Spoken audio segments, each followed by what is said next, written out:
Ghosts of War, the town that Achmed built. We move out of tent setting into a concrete building. The best thing about a hard building is no more mortar bunkers, just report inside, but there is some work to be done if we want to live comfortably. The best part about being engineers is their access to supplies. Most units would have to find another unit, probably engineers, that would be willing to give them supplies. The paperwork could take weeks longer if it wasn't for something necessary like comfortable quarters. So when we move into our new barracks, we have plywood and 2x4s, hammers and nails, power drills, and rotary saws. And we have MOSs that say we know how to build stuff. There's a large bay in the barracks filled with bunk beds and wall lockers, sort of like we had in Fort Bragg, but this isn't Bragg. We have to live here for a year, and that means we want our privacy. We build ourselves some partitions, think plywood cubicles.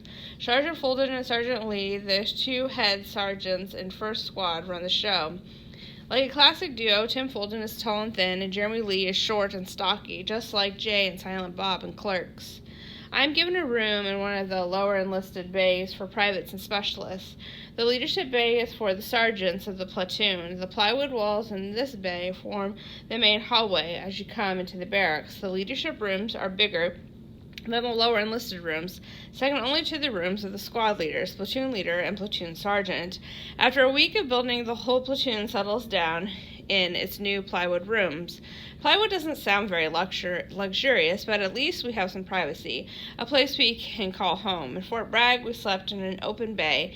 In Camp Virginia was a tent with cots. On the convoy, it was a trailer of an M916, and until recently, at Anaconda, it was a tent with cots. Finally, we're in a hard building with actual metal frame beds and walls separating us from one another. I lie in my bunk for the first night, thinking of accomplishing my first mission, and wonder what's supposed to happen next. My purpose, I conclude, is to understand the point of this deployment, to understand why the drill sergeant said there's no such thing as an atheist in a foxhole. On EQ's platoon next mission, we watch war happen. What's different about the Iraq War from any other is that there aren't front lines. But we come pretty close to our second mission. Loud, decrepit, nauseating, decayed, heavily populated. A place I will never forget. It overflows with destruction, oozes the rotten stench of death and hatred. This is Samurai Iraq. This is the town that Achmed built. We are not soldiers to our commander. We are bodies. I need 4 bodies to send on the convoy tomorrow, he says. Give me 2 bodies to help carry the supplies for the motor sergeant. Pick your gear, he yelled at the mission briefing a week ago. Clean your weapons and send a letter home to your family. We write every letter as if it's our last. In my letters, I tell my family I love them. Little else matters. When you contact your loved ones, he tells us, do not disclose information that may be threatening to the mission. I say again. He repeats himself 2 more times. OPSEC. He knows that if the wrong person overhears us and our mission is foiled, he'll have to do the mess of bureaucratic planning again. We know that if the wrong person overhears us and our mission is foiled, it can mean our lives. We're leaving on a new mission, a dangerous mission, an exciting mission, one that could look great on the commander's credentials, one that requires almost all our platoon, almost all of our bodies. We don't care. We live for this. We are carved out of stone, ready to handle anything. Lieutenant Andy Zellweger, he knows how to motivate us, how to mold us. Our lieutenant bands us together like cement binds rock. We have to stick together for survival. We enter the city today as we've done it 100 times before. Iraqi army soldiers patrol the streets like the way the police covered 60s civil rights protests. Every day, soldiers are scattered about the city at various checkpoints, but today they are everywhere. They wave to us and continue to patrol. The city depends on them for protection. It's Thursday. The insurgents with the jihad on their agendas want to kill infidels today and brag to God tomorrow. Tomorrow is Friday, the Muslim holy day. By the way, an infidel is not Christian. An infidel is not Jewish or Buddhist or Hindu. An infidel is not an American or a Brit or an Australian. An infidel is anyone who doesn't support the murder of infidels. What a convenient, self-serving philosophy. Infidels can be, and often are, Muslim. The same Muslims who sit in the local mosque and pray for peace. This town is full of them. These are the people that live in the town that Achmed built. An orange bubble rises from the ground. It is 100 yards away and growing bigger, higher, brighter. The sound catches up to it, a popping roar like 1,000 synchronized fireworks. I feel the percussion blast in my head, in my chest, and my legs. The bottom of the orange bubble caves in on itself as the explosion turns into a black mushroom cloud. I see body parts flying through the air, dismembered people. I know the location where the bomb exploded. It's smack in the middle of our route out of the city. We've driven through it many times before. We were on our way there. It's a populated area full of markets and homes. I have a sickening hunch that those body parts belong to women and children, infidels. This is the bomb that kills the people. We are stuck in the middle of the armpit of a city. The metallic smell of gunpowder and the dusty smell of broken concrete filled my nose. We are stuck, and people are dying. People have died. I want to scream. I want to cry. I want to run. Instead, I am watching death rain pieces of children from the sky. They will not wake up tomorrow. They are infidel hamburger. I sit in the sorry excuse for a dump truck as the machine guns start. These are the guns that accompany the bomb. In the middle of downtown Samara, a small American infantry base sits in the square block of rubble. Buildings surround the rubble on the sides. 50 yards lie between the base and the nearest street. The infantry tanks have to use this route when they go on missions. Problem is, insurgents come in the cover of night and bury mines outside their main gate. So far, they've lost 3 tanks. We'll take care of it, we tell them. We'll bring gravel and trucks and dump it outside your base. Shovels can't dig through rocks. For a week, we've been running small rock from a pit. One day, the ride is 2 hours. We make 2 runs per day. Sometimes things hold us up, and we make only 1 run. Today, the insurgents hold us up. These are the insurgents that fire the guns. We had a long day yesterday, too. We're running on 2 hours of sleep, and we haven't eaten anything except MREs. We are tired and hungry, but it doesn't matter. We do not care about our rumbling stomachs or heavy eyelids.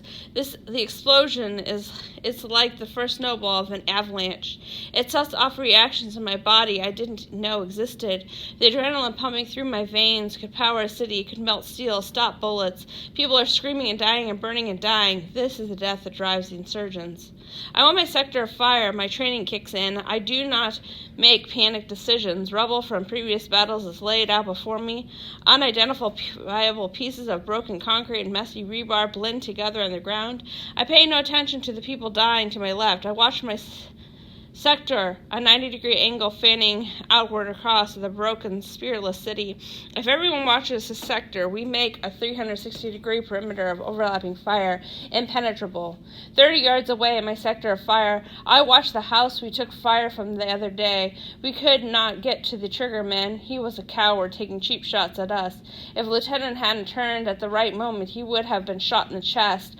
When we took fire, 4 tanks rolled out and blew triggerman away. I couldn't tell if they killed him, but we haven't taken fire from the house since. I watch the house like a hawk, but the tanks can't help us out right now. Our convoy is hanging out of their small base. We block their route. We are blocking our own route to get back in. Whatever wreckage caused by the bomb is probably blocking our path ahead.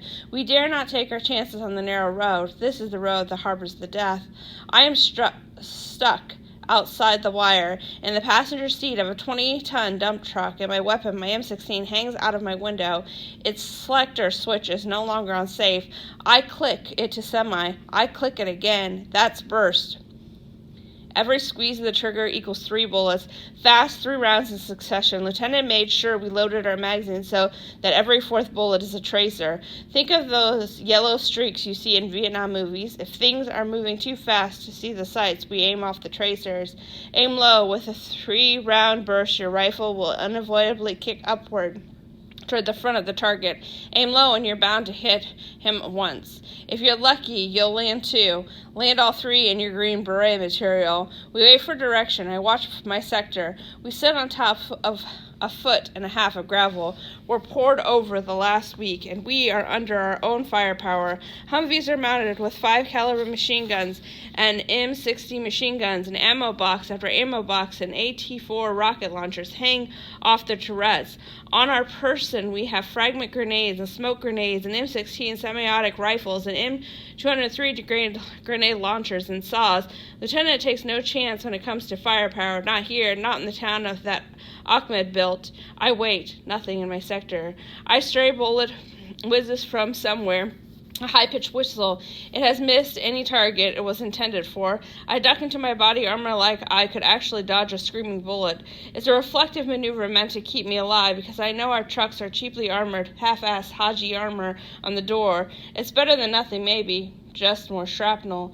Another bullet whizzes by. I duck. A metallic slap. A bullet bounces off the dump ahead of me. There are the bullets that fly from the road. Finally, some direction. The fighting has hit a crucial point. The eye of the storm. Lieutenant has a chance to initiate a plan over the radio who tells the gun trucks to exit the convoy. Create a perimeter, he commands, and give the dumps room to turn around. Over. 3 or 4 gun trucks pull out. One parks directly in front of me. I raise my rifle so I don't accidentally send 3 bullets into the M60's gunner, who's taken over my sector. The 20-ton ahead of us moves, and my driver pulls a tentative foot off the brake. The rapid gunfire continues. Stay behind the gunners, the lieutenant reminds the dump truck. The turreted Humvees sit on broken rubble from a previous battle. They can drive over anything. They sit like a militant version of Stonehenge. In the Humvees, the driver waits with watchful eyes. The radio man sits in the passenger seat and relays radio messages to the rest of his crew. His hand is 2 inches away from the gunner's foot. He is ready to rattle the gunner's leg and mark targets with a time designation. 12 o'clock is straight ahead, 6 o'clock is right behind, 3 to the right, and 9 to the left. An animal guy sits behind the driver with an eager hand resting on box upon box of ammunition. He's got one open. His palms are sweaty, and his absent-minded thumbs. The next round that has to be handed up to the gunner. Hot, expended rounds are dropping through the hole in the roof where the gunner stands. They are smoking and bouncing and clinking. The gunner is the backbone of the gun's truck. His posture against the weapon's kickback is stiff and forgiving. His Kevlar helmet rattles with the ricochet of the 5 caliber. His dark gunner goggles bounce beneath him. His body armor strategically loaded with fragment grenades and smoke grenades, ammo pouches and a bayonet, a medical pouch and a pair of utility pliers. Each piece is stuck to him like paint to hard canvas. It's 90 degrees out, but the gunner wears gloves. The black metal weapon absorbs the desert heat. If he doesn't wear gloves, he's got blisters from holding the trigger down. A Humvee crew is a team. Think of limestone and clay. Think of adding calcium sulfate and water. That's how you bind rocks. We move inside the gate, and the gun trucks stay behind. A half-dozen tanks wait for the congestion to thin out. The last dump finds its way, and the tanks roll, throwing dust and circular clouds behind them. They split and wage war in the city streets. These are the tanks that avenge the bullets. The gun trucks have accomplished their mission. They return to the safety of the base. We hear explosions for another hour as the tanks avenge the ambush on the engineer convoy. Military intelligence would later inform the lieutenant that the ambush didn't go quite as planned. The untrained insurgent set off the explosion prematurely. He killed himself. His untrained insurgent allies were all lined up and down the street ready for holy victory. The triggerman was supposed to throw the switch on our first vehicle, thus trapping our cumbersome dump trucks on the narrow road. Instead, he spoiled the plan with a sweaty trigger finger, taking out 4 Iraqi army soldiers and 7 civilians with him. No Americans, all infidels. I think of the consequences if the plan had been carried out with success. We would have been stuck in the middle of downtown Samarra with crappy do-it-yourself armor, and surgeons would have been feet away from our vehicles sinking round after our weak armor. Gun trucks would pull out. They would have no leverage, not compared to men on their feet. A gunner can't aim straight down in front of him. The ambush would have taken on many more infidels. This is the ambush that deploys the tanks. My driver and I, our adrenaline rushes slowly down. Listen intently as the 15 vehicles in the convoy call in their ACE report to the lieutenant. An ACE, Ammo Casualties Equipment Report, is a quick and easy way to estimate the standing of an entire convoy. Green means full or good. Yellow means some are slight. Red means none are very, very, very bad. An ideal ACE report is your call sign in green, green, green. Hunter 6, this is Hunter 1, yellow, green, green, over. Roger out, Lieutenant responds calmly. If he calms, we're calm. Hunter 2, green, green, green, over. Roger 2 out. There's a slight apprehension while we wait for the reporters to come in. If anyone has taken a casualty, we'd probably know about it by now. Still, we hardly breathe. The ACE reports are done. No casualties. How did that happen? It doesn't matter. We are alive. We are the soldiers who survived the ambush, that deployed the tanks, that avenged the bullets, that flew from the road, that harbored the death, that drove the insurgents, that fired the guns, that accompanied the bomb, that killed the people that live in the town that Achmed built. soldiers. So many questions followed the ambush in Samarra. What was the purpose for the loss of life? Was the loss of the 11 Iraqis my gain? Does my life hold a higher value? Do I pity their calamity or honor their sacrifice? Am I lucky to have survived or unlucky to have witnessed those who didn't? Does my life become troubled with guilt or more meaningful? What makes true sacrifice worthwhile? It is my full responsibility to give purpose to myself, to my family, and to your freedom for the infidels.